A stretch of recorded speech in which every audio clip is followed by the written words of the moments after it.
Sa mga magpa-file ng safe loan program ni Pag-ibig, ano nga ba yung mas convenient sa atin? Yung virtual account o yung walk-in sa nearest branch sa atin? So, tara pag-usapan po natin yan.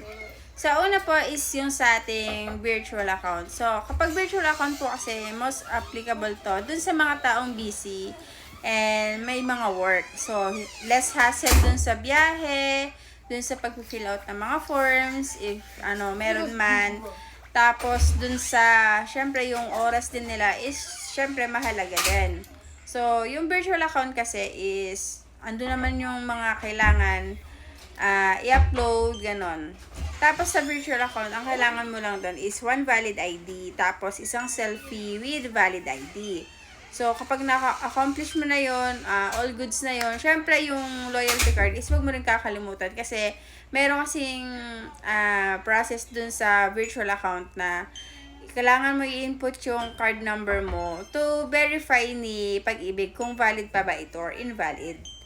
Tapos, syempre may mga times din na kailangan natin pumunta ng Pag-ibig branch para syempre yung iba kasi hindi sila masyadong familiar sa virtual account, sa virtual process. So, yung iba is pupunta talaga sila dun sa Pag-ibig branch para mag-process ng safe loan ng naka-form style.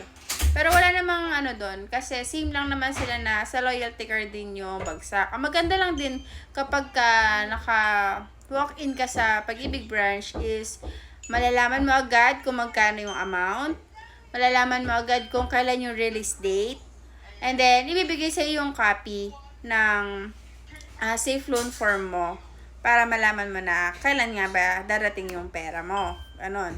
Tapos sa requirements naman sa walk-in sa branch, ang kailangan mo lang doon is isang Xerox ng valid ID at isang Xerox ng loyalty card.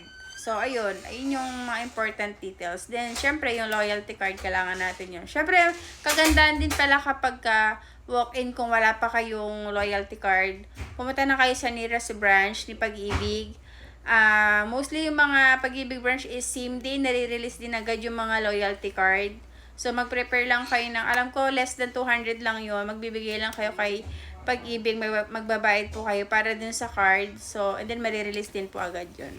So, kayo ano yung preferred nyo na gawin kapag safe loan kayo? Yung walk-in ba or yung virtual account?